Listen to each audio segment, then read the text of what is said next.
This is another in the series of my garden tips, and today we're going to talk about sweet corns. And just like the title says, I'm going to give you my 3 biggest mistakes that I have made personally growing sweet corn. And hopefully you won't make the same mistakes and kind of help you along the way. So mistake number 1, sweet corn is a heavy feeder. So you got to,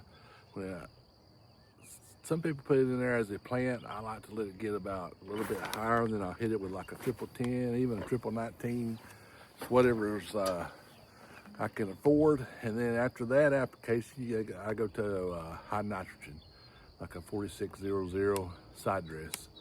And that seems to work pretty good. I've done that the last couple of years, and I've had some pretty good corn. And so that's I'm gonna keep on doing that way, and growing a small amount like I do, probably about an acre that I'm gonna grow this year. It don't cost that much to fertilize it like that. So that's my first mistake. My second mistake, biggest mistake, is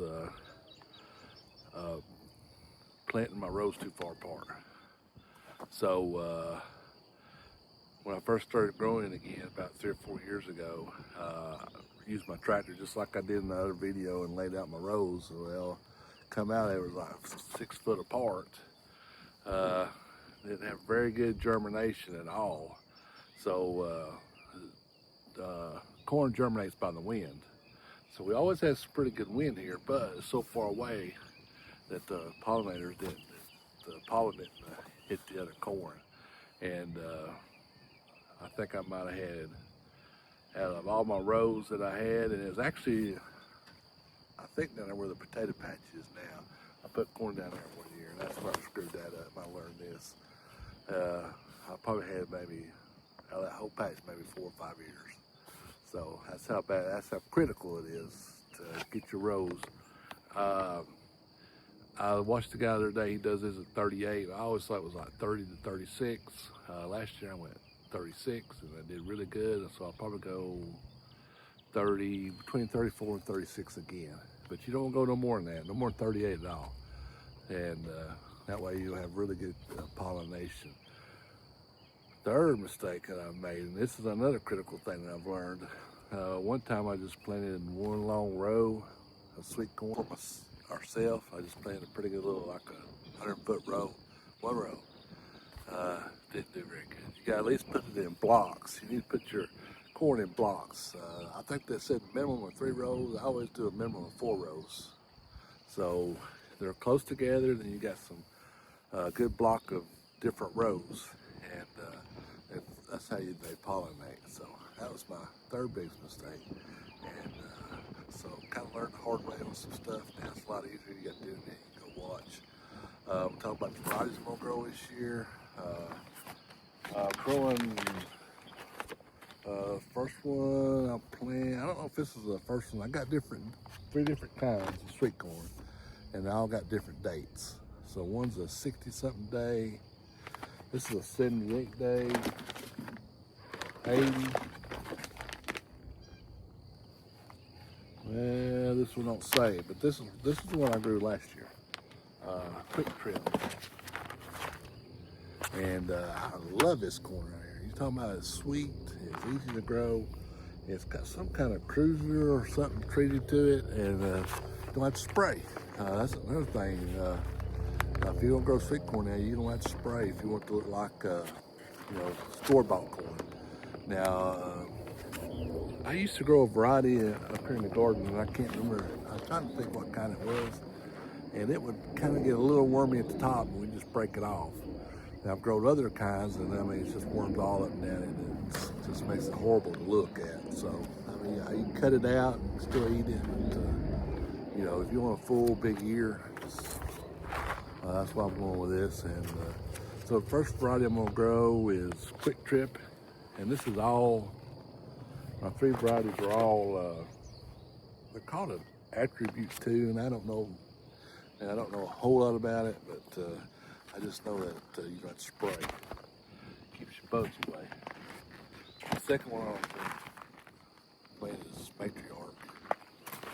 And then the third one I'm going to plant is called Revision, and this is left over from last year. So You don't want to keep it too long. So I really got to do this one. This is an 80-day, 78. I think the other one's a 68 day, something like that. Still more seeds than this one does. 2,500 seeds, 2,500 seeds, 2,500 seeds. And this is really expensive. I think this is about $50 for this 2,500 seeds each. So I got $150 in it. So we're hoping it does good. This is a big expense. This and Seals watermelons are the two biggest expenses that I've got, I think. But I'm also going to grow some popcorn. And it's called South American Yellow Popcorn. So kind of looking forward to that. We'll see how it goes. This comes from Ohio, so this is American. Anyway, so that's my tips. Learn from my mistakes, and this is varieties I'm growing. And it's about March 20 something. I don't know what today. I don't even know what today is. Since I've quit working, I can't hardly keep up. Since I've quit working a job, I can't hardly keep up with the date. I can't hardly even keep up with the time. But so probably around April 15ish, we'll start doing that. We'll put this quick trip, I think we'll go first. And I'm gonna plant 4 to 5 rows, and then wait a week, plant 4 to 5 rows till we get it all planted. And I don't know. I might have too much seed, so if I do, I'm definitely gonna plant. I gotta plant this revision, so this from last year. So I'm gonna start with a quick trip and I'll try this. Looking forward to it. I mean, we had some really good corn last year. Probably the best I've had in a long time. I wish I could remember that other corn I used to grow, and it wasn't a bicolor though. It was just a yellow corn, but it was really good and it was sweet. We grow it out in the garden. We plant our beans with it, and get fairly tall, especially with the beans. That I need to see if I can find a record if I got back there. Anyway, getting a little long. So that's my tips on sweet corn. You know, make sure you fertilize, heavy feeder, plant blocks. Make sure your rows ain't too far apart. Your plant depth is also important. You want between.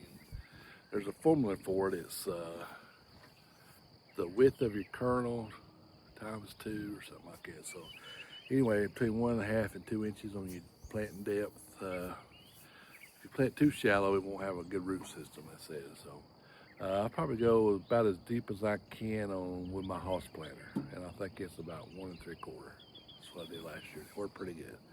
All right, I hope this was a help. Give us a thumbs up. Support your local farmer. We'll see you down in the farm next video.